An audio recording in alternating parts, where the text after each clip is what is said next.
Hi everybody, welcome into my channel. I figured I'd jump on here today and just talk to you guys a little bit and show you a few things that I've been working on and things I've finished, getting ready for the spring and Easter, and just up in my craft room doing some thinking and staring out the window, watching the wind blow. It's really windy here today, but it's just kind of neat to be able to sit here and look outside and watch the chickens and the birds and see the wind blowing the big oak trees. Just the branches kind of flying around. Yeah, it's kind of neat. But I figured I'd let you guys see some of the stuff I did in a video a while back. Oh, first I want to say, hey guys, 300. And I want to thank everybody for that. I reached a goal. It was a goal that I set for myself, and it made me feel really good that I made that 300, and it's holding. So yeah, it's holding. So I'm gonna do a little something special for that. Not sure exactly which way I want to go about that yet, but you'll be the first to know when I figure that one out. So but enough of that. I'm gonna jump on here and show you guys a few things I made. In a couple videos a while back, I had showed you guys some bags that I had made, and in these bags I had put liners in it and stuff, and told you guys you could use them for the beach or whatever. This thing is rattling. I am gonna move it. Give me a second here, guys. Okay, but anyways, I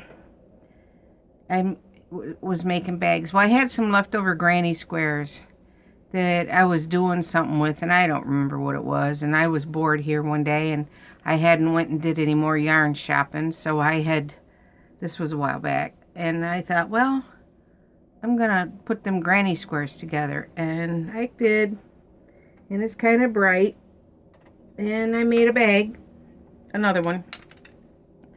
I don't know, it's just the granny squares that I had, and I hooked them together, and I found these handles. They were on a purse that my granddaughter didn't want, so I took the handles off and I sewed them into it. And I also made a liner, and you have a pocket here, pretty good sized pocket down in there. But yeah, just I figured, you know, a library bag, a beach bag, just a bag, something to do to pass time away, and I put it all together, and it is fairly deep. So I mean, the liner goes all the way through, and you can throw it in the washer and dryer, and the liner is sewed to it, so it's not one of the liners that you could remove. This one you can actually just probably throw it in and sew it. Also, in my last video I showed you guys that I was making a shawl for my younger sister Carolyn, and she wanted a white shawl, and because she gets chilled real easy, so she just wanted a white shawl that she could wrap around her, sit outside, you know, just something to keep her chill down. So I did it, and I didn't put a trim on it because she wanted just plain white, and I wanted to call her to see. It just needs something, Carolyn. I don't know about the white. I had to actually tell her about it because I wanted her take on if she wanted another color for a trim or what, and she says, do what you want. You just do whatever you want. I'll be happy with anything you make. So I put a fringe on it, and here it is. Let me open it up here. It's just I think it's a Bag O' Day pattern that I followed, and I just put some fringe on the edging. I didn't make it real long, but just some fringe. So, and I kept it white because that way she can wear it with whatever she wants to wear it with. But I got that finished, and I really love that stitch. I don't know, my blanket, I did my blanket in that too, the shell stitch there. But isn't that such a pretty stitch? Can you guys see that stitch? I love that. I have learned so much from that woman. She is just the greatest. She's one of the greatest crocheters I've ever heard of or known or anything. And she is really good. I mean, there's a lot of good ones out there, but Crystal just, when she shows you something, a small child could follow it because she's just good at the way she explains things and shows you on the camera. So so thank you, Crystal, for that. The second thing I worked on, my friend, she's grew up with my son, so she's kind of like a daughter to me, and she had a baby recently, and I made a little baby blanket, and it's kind of little, so I started making her a bigger one, and this is it. I'm just kind of doing it, just my own little twist on it, and it's a pretty good size so far, but I'm gonna make it just a little bit bigger. I started out just going back and forth this way, and it just didn't, I don't know, so I turned it and started going this way. So when I get done, I'm gonna put a border on it, and the yarn I used was, it is called the Pound of Love, and the two colors I used, one is pastel blue and the pastel green, and I have a really, I don't know if I brought it up or not. I don't know. You guys can tell me what you think. I thought when I put the border on it, maybe doing something with this yellow. This is a Loops and Threads yellow. It's called Butter. And I thought maybe it would like give it some brightness. You guys tell me what you think. Maybe do like a picot border or something in that scenario, or just a plain old single stitch border all the way around it, you know. So she had a little boy, so I thought, yeah, I figured I'd try that.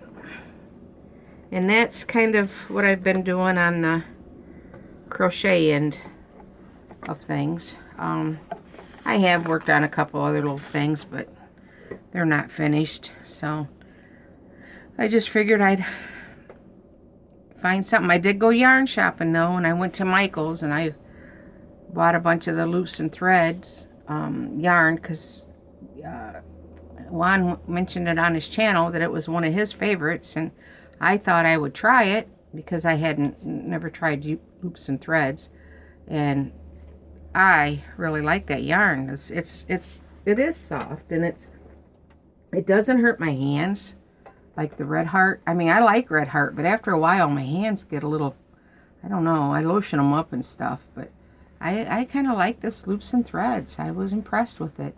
Yeah, I like that. I like the Pound of Loves. I'm not picky on yarn. If it's on sale or it feels good to me, like I said, I'm not a really big experienced crocheter, so what feels good is what I use.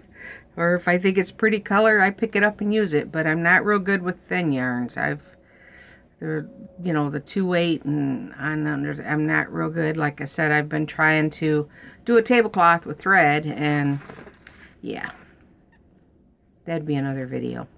So, okay, I'll get on, keep talking here, show you some more stuff that I worked on. I made an Easter wreath. I seen it on a YouTube video, and I thought it was cute, and I thought I'm going to try to make one for myself, and this is what I came up with. She's got the little ears. I used one of the bunny butts from the dollar store, and I painted it. I used the white chalk paint, Waverly white chalk paint, and then I went over it with the pink, and I had a gray paint marker, so I went around, you know, I had to draw these little pads on its feet. So, and then I took white yarn and made a little pom-pom and glued it on her.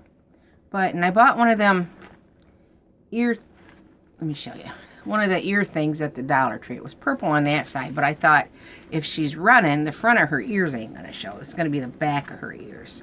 So I did that. I turned it around and I made some little bows for the ears.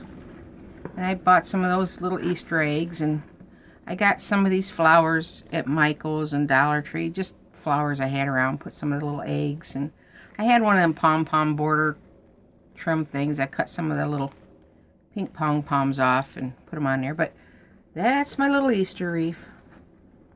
So, she's, what do you call it, flamboyant? She's colorful. And I didn't stop there. I've been seeing these little Easter bunnies, and everybody's doing them up, but I figured I'm going to do mine. Now this one here, I actually did last year. I put a little dress on her, and some pearls, and she's got a little purse. She's going to market. And she sat on my little desk downstairs, and I put her little hat. And I thought she looked lonely. So this year, I went and got Mr. Bunny. And I put a mustache, I got my yarn cutter. Put a mustache on him. I made him some bib overhauls. I had to split him, which I felt bad, cutting the bunny in half, but he needed some legs. And he's going to go ask her out. So he's taking her some flowers, got his hand on his hip because he's confident. I'm thinking I'm going to change his eyes, though. His little eyes are just too beady for me. I don't care for them little beady little eyes. So, yeah, he's going to ask her out on a date.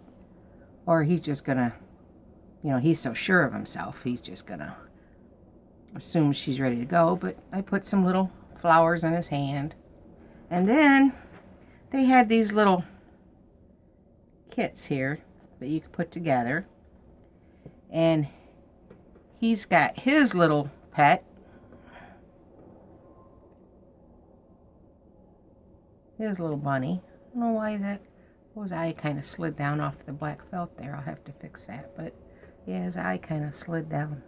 There we go. He's got his little bunny. Okay, they've been sitting on some fake grass looking stuff, so they got a little. And of course, she's got to have her little pampered pet. And she got I put some little bows in her hair. And I had to put a little bow on her tail. She's got like the little pampered poodles. And she's got hers. So, they got their little pets to go with them. One of them steps out of line, their pet can bite them. Just kidding, guys. But no, in saying that, Tootsie, you guys know I have a Mastiff Boxer mixed.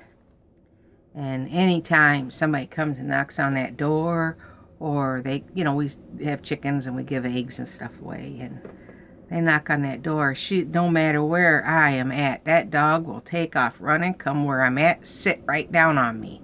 Whether she can get in my lap, she'll jump up. If not, she gets on my feet, and she's just muscle and heavy. And I'm telling you, I pity anybody that try to come in and do anything, because, she's a brute.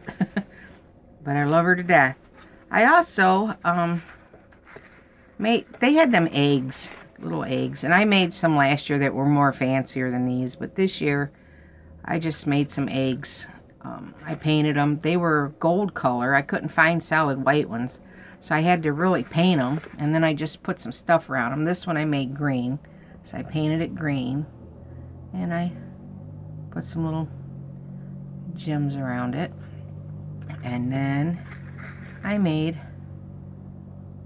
a pink one, and I put some little gems around that one, and I did a blue one, put some little ribbon gems around that one, and I made a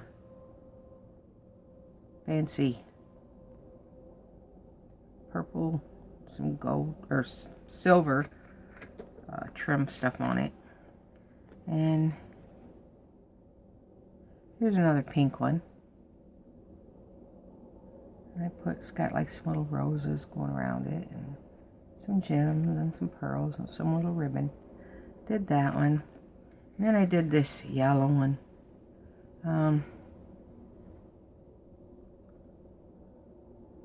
of made it look old time. Whoops. Glad that didn't break. A real egg would have cracked everywhere.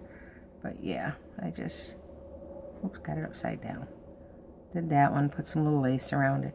And, if you have an Easter egg hunt and you, hide the little plastic eggs, you can use these for like a fancy egg. And they find a fancy egg and then get a little something extra. Or you can use them for like a decoration in a little basket on a table, or something just for decoration, and just, you know, a few things like that for Easter. I like to decorate for spring. I love the spring, as you guys know. So, but I did do a few other things I've worked on. I made some of these little, first off, what did I do with that book? Here it is. I had to make myself a book. And I'll tell you why. I forget when people's lives are. I forget what nights they're on. I constantly, if I want to send something out, I gotta, you know, go looking through their channels to find the email addresses, blah, blah, blah. You guys know how it is, trying to remember stuff. So I had this old 3-ring binder, and it was all bangled up. And I thought, well, I'm going to kind of deck that out a little bit and make me a reminder book or friends book. And that's what I did. So I took this 3-ring binder. These stickers I got at the Dollar Tree, I think.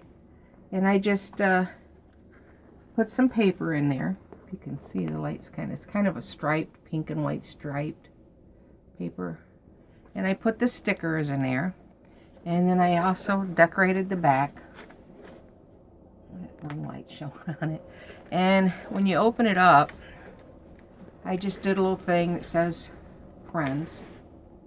Kind of decorated that. And then I got some of these tabs.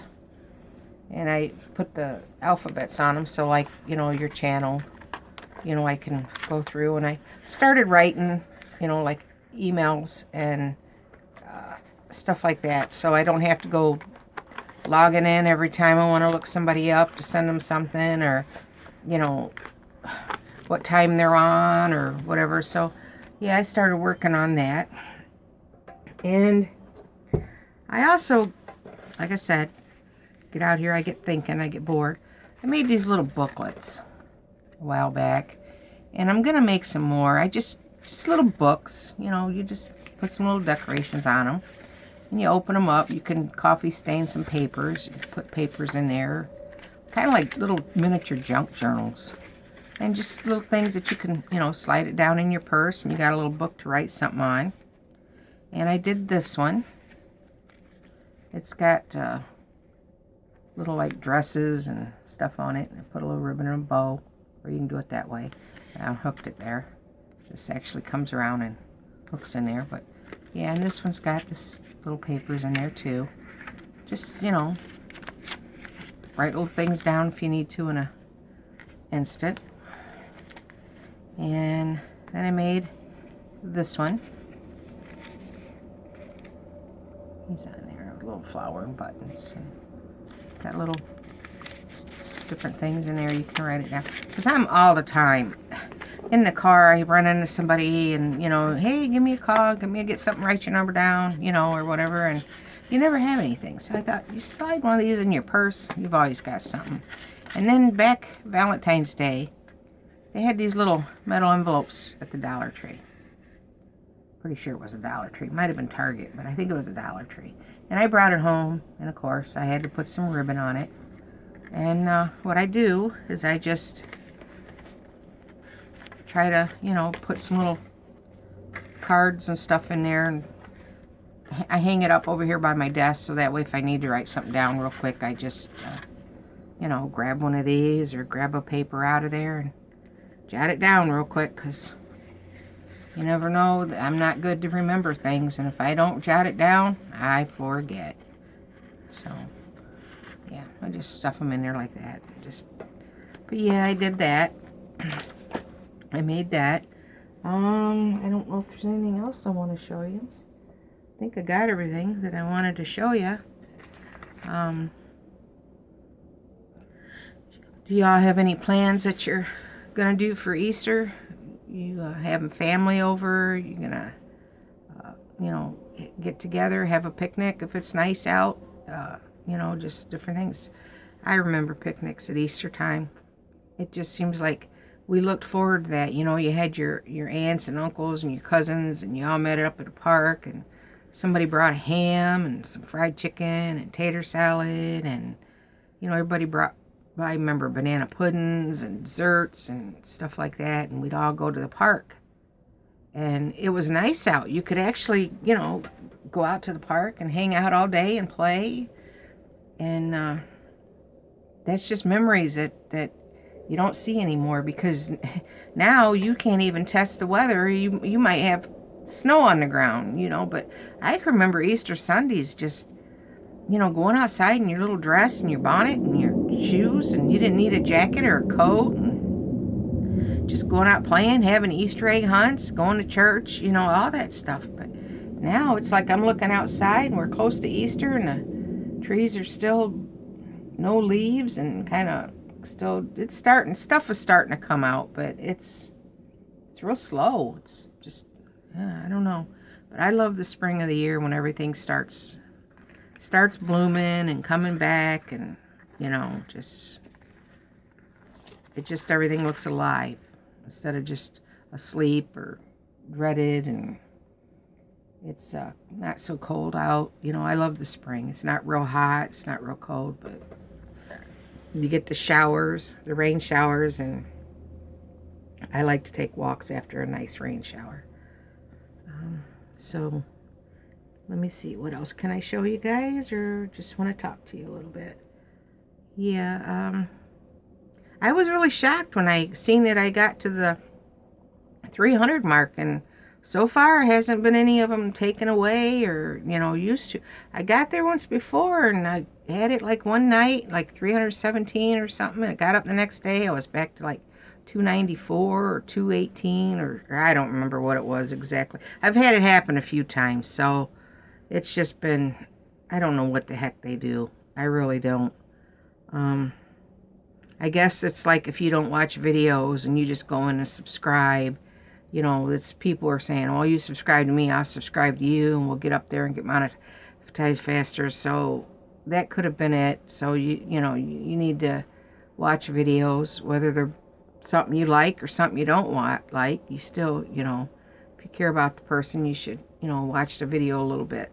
So, and that's the way I am. I'm beginning to think my videos are boring, and I'm coming up with nothing to make videos on other than makes that I make. And you know, I crochet, I craft, I sew, I do a little bit of this and that, but I kind of want to do some outside videos.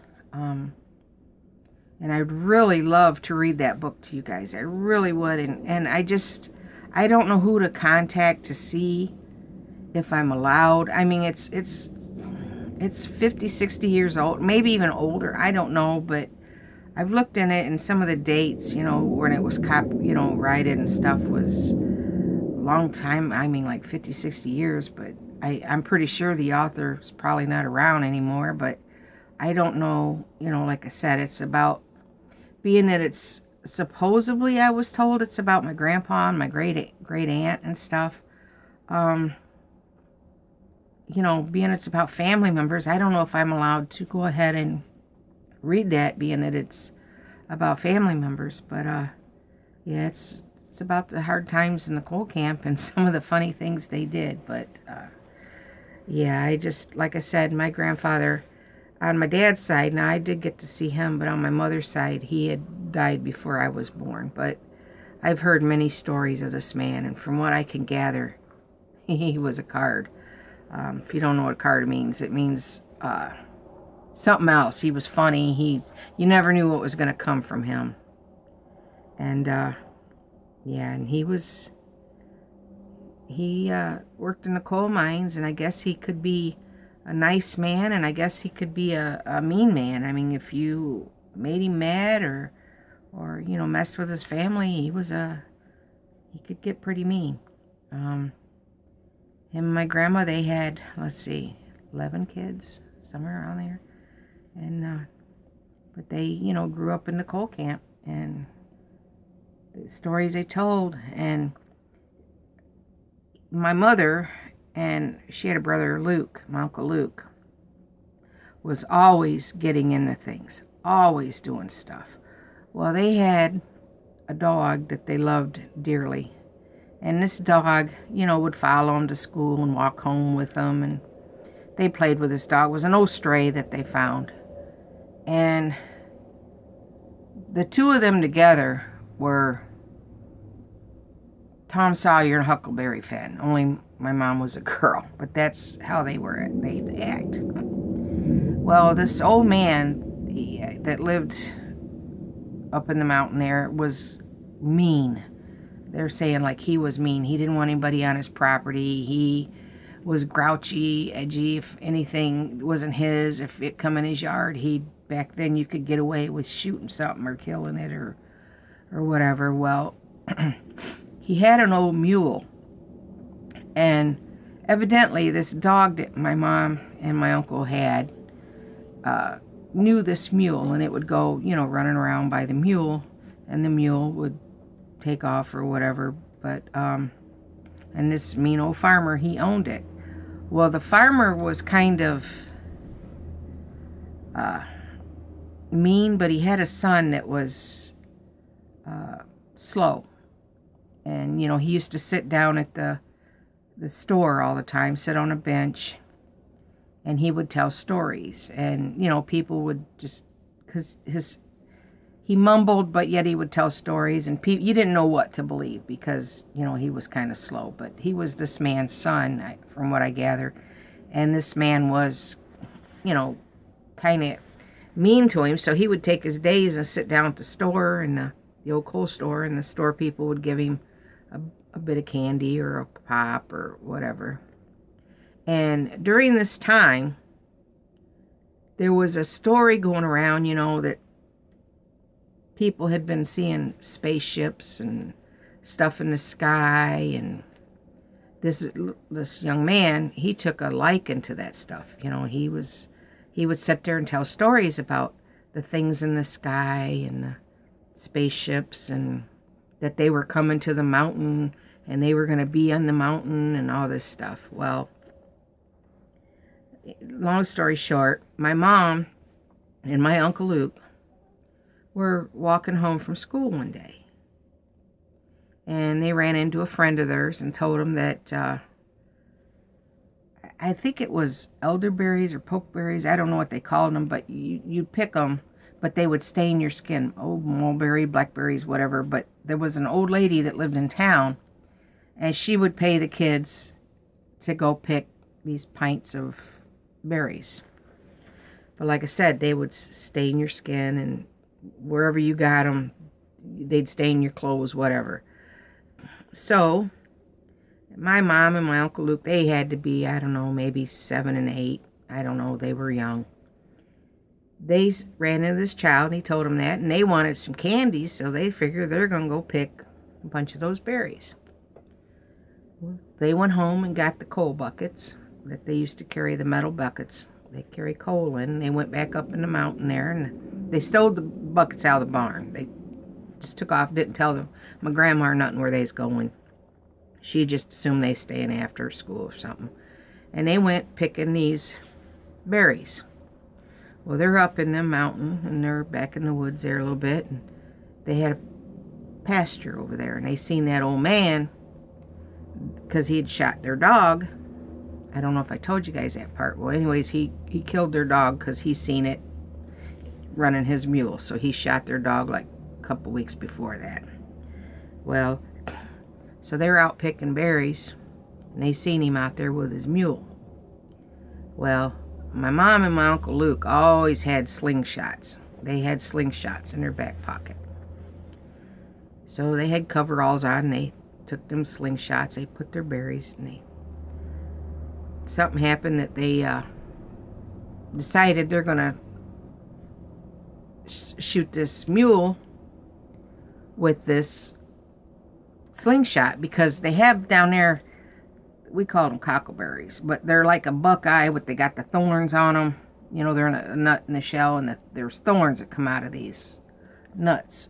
I don't remember exactly the name of them, but anyways, I've seen them before, and they got prickers on them. So they're gonna get back at this man. So they decide they're gonna strip their clothes, overalls off, and they started rubbing they were both towheads, and they started rubbing their whole body with them berries, staining their skin, covering their towhead, their hair. And they were purple. like a bluish purple, all over them, covered their faces. They were playing commando, you know. Well, they got the slingshots, and they got them a barrel of the bucket of them cockaburs, or whatever we called them, cockaburs, and they started shooting them cockaburs at that man. They hit him in the head and everything, and they hit that mule in the rear end. That mule took off, and the old man, he's trying to catch his mule, and he's yelling at them because they're still hitting him with these cockaburs. And he's like, who's in there? Who's in there? Who's in them weeds? Who's doing that? So he come running toward them, and they took off running. Well, all he seen was the purple hair and the purple bodies and stuff. So during this time, his son had come home, and he told his son, he said, I don't want you going in them woods. I don't want you going in them woods no more. And he said there was somebody in there, and they was about 3 foot high. He said, and they was purple. I don't know who they were, but they was in them woods. So this boy, he's half-witted. He goes back down to the store because his dad's mad at him, wanting him to go hunt the mule down and stuff, and he don't want to do it, so he just takes off. He goes back down to the store. And he's sitting there, and he's telling everybody on the bench, you know, he's sitting on the bench, and he's telling everybody that's coming up to the store that the aliens have landed. They're aliens, and my daddy saw them, and they're about 3 foot high, and they're purple, and they're running through the woods, and they hit Daddy with some burrs and hit the mule, made the mule run, scared the mule, and he took off running, and Daddy, he won't come out of the house. You know, and people just, whatever, you know, what, they're all standing around listening. He goes, honestly, they're up there. They've landed. Them aliens have landed. They're up there. Well, one of the guys that live up just a little bit down further from where my mom and them grew up, my grandpa, they'd rode the coal car down to get off, you know, work. They jumped out of the coal car, and they was walking up to the store. And somebody said, Ben, you might want to get on up to your house. There's been some commotion up there on the mountain. Well, they didn't say exactly what. And my grandpa, from what I hear, his stride steps, he would take them so big that you'd have to run to keep up with him walking.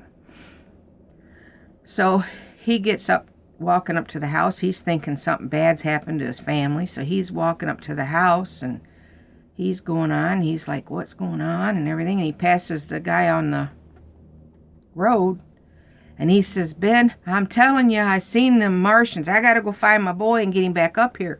I'm telling you, they're short and they're purple. They're purple Martians. He goes, they ain't green. They're purple.